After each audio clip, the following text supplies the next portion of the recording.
Assalamualaikum warahmatullahi wabarakatuh. Selamat pagi anak-anak. Senang sekali bisa bertemu kembali dalam mata pelajaran Bahasa Indonesia kelas 10 bersama Bapak. Nah, bagaimana nih kabar anak-anak sekalian? Alhamdulillah, semua sehat ya? Semua baik? Alhamdulillah, Bapak juga baik. Dan lebih baik lagi karena bisa bertemu anak-anak sekalian yang selalu antusias, yang selalu bersemangat dalam mengikuti pelajaran bahasa Indonesia bersama Bapak. Nah, sebelum memulai pembelajaran kita pada pagi hari ini, kita berdoa terlebih dahulu.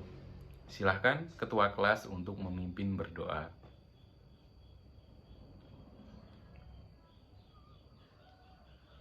Amin.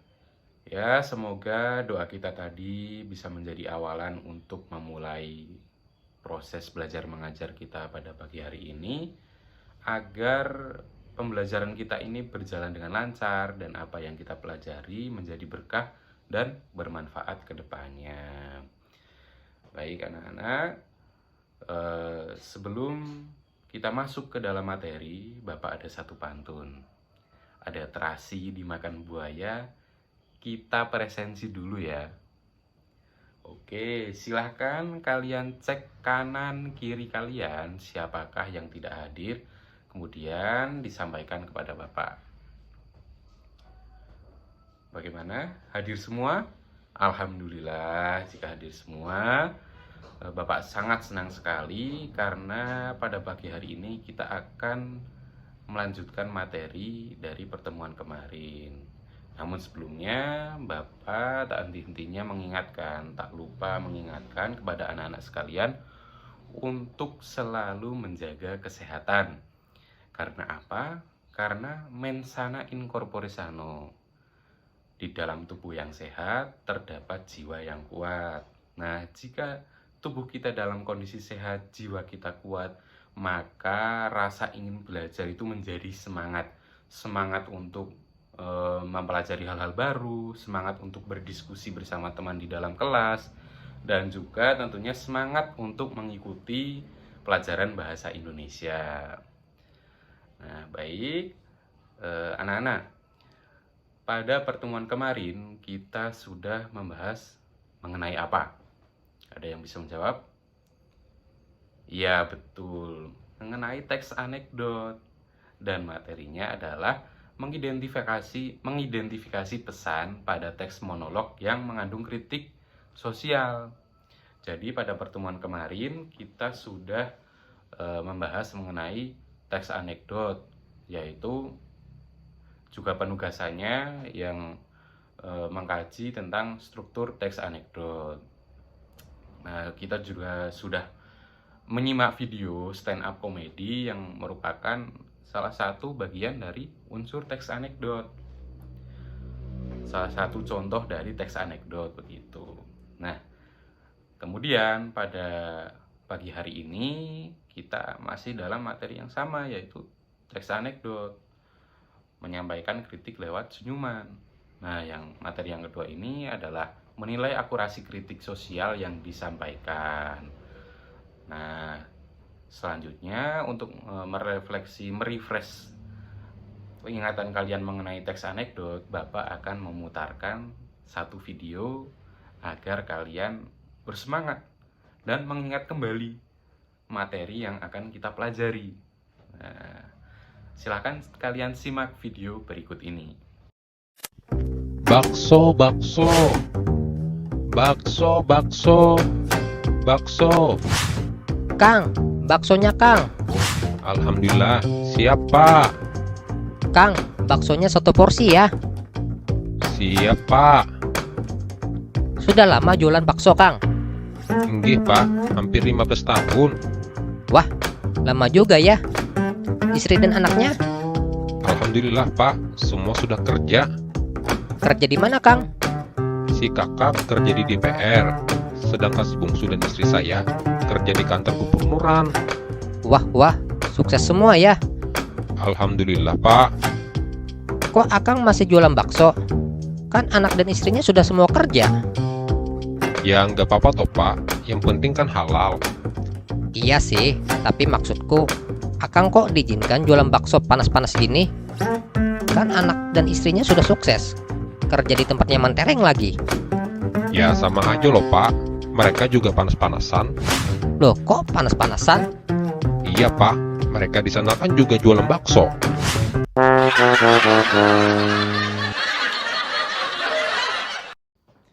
Nah, anak-anak, itu tadi merupakan salah satu contoh dari video teks anekdot. Semoga video tadi bisa merefleksi kalian, bisa merefresh ingatan kalian, dan mengingat kembali mengenai materi teks anekdot.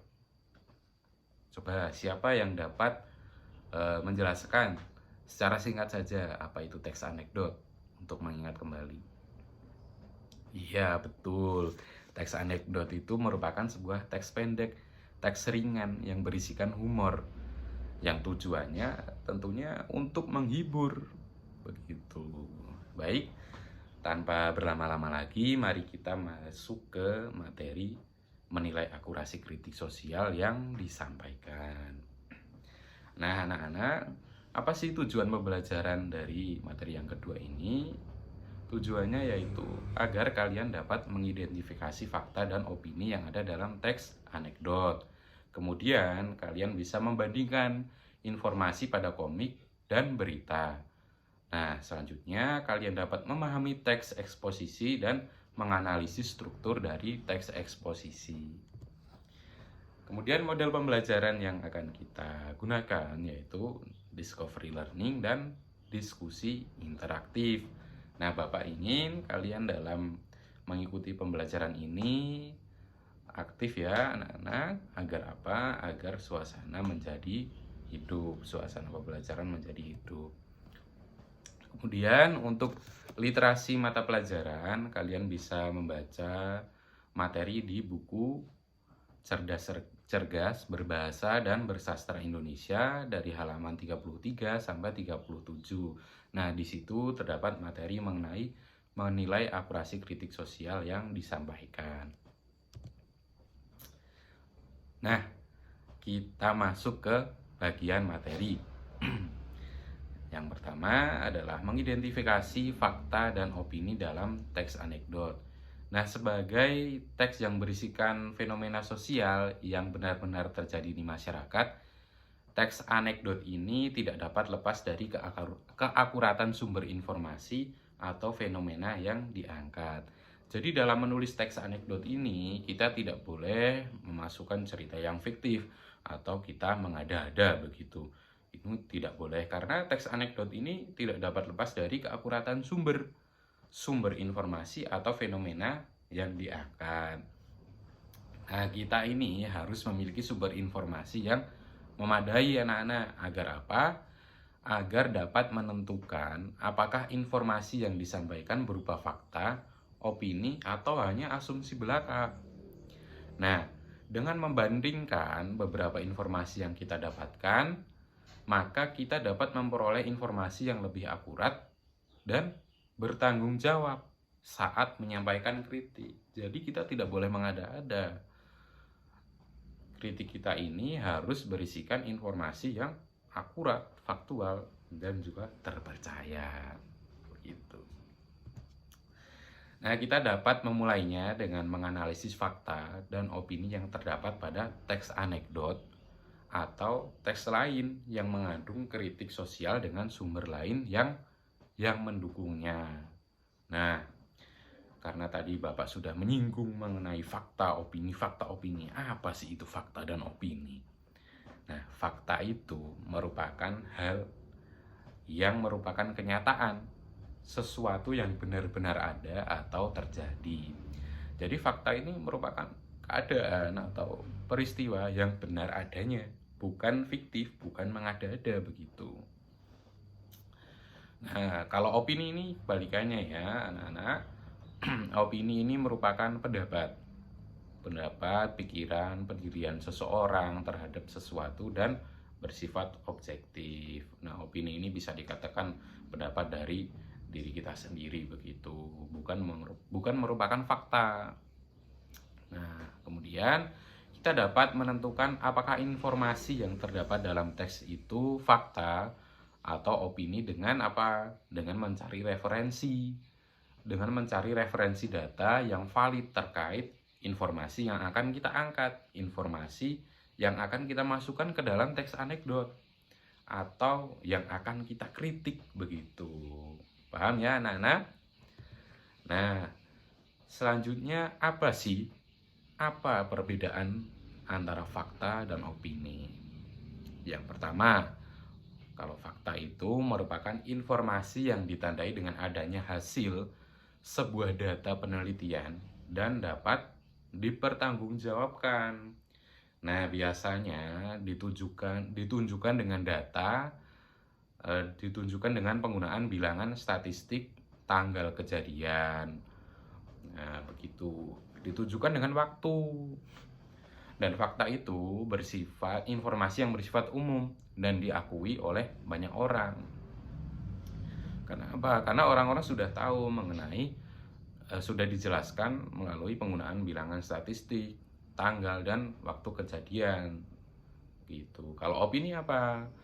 Perbedaannya, kalau opini itu informasi yang mengandung pendapat pribadi baik penulis maupun orang lain gitu. Kemudian opini ini merupakan informasi atau kalimat yang menggunakan kata-kata relatif. Seperti apa? Seperti paling, lebih, agak, sangat, tidak mungkin, atau biasanya. Baik, selanjutnya kita masuk ke materi yang kedua, yaitu membandingkan informasi pada komik dan berita. Nah, salah satu jenis sumber bacaan yang dapat kita gunakan dalam menyampaikan kritik adalah berita. Nah, berita ini merupakan salah satu jenis teks eksposisi. Jadi berita itu masuk ke dalam teks eksposisi. Nah, untuk memahami materi yang kedua ini, membandingkan informasi pada komik dan berita, kalian dapat memperhatikan komik yang berjudul Ponsel Mencandu dalam buku Cerdas-Cergas Berbahasa dan Bersastra Indonesia kelas 10. Silakan kalian buka di halaman 34. Kemudian coba kalian bandingkan informasi pada komik Ponsel Mencandu tersebut dengan dua berita di halaman 35 dan 36. Begitu ya. Nanti kita buat untuk penugasan saja. Selanjutnya, memahami teks eksposisi. Nah, apa sih itu teks eksposisi? Teks eksposisi biasanya digunakan seseorang untuk menyajikan gagasan berdasarkan sudut pandang tertentu. Nah, teks eksposisi ini biasanya digunakan untuk menguatkan gagasan yang disampaikan dan harus menyertakan alasan yang logis. Nah, bentuk teks eksposisi ini biasanya digunakan dalam kegiatan ceramah, perkuliahan, pidato, editorial, opini, dan sejenisnya. Teks eksposisi ini biasanya dikembangkan berdasarkan gagasan pokok yang dinyatakan dalam tesis atau pernyataan pendapat.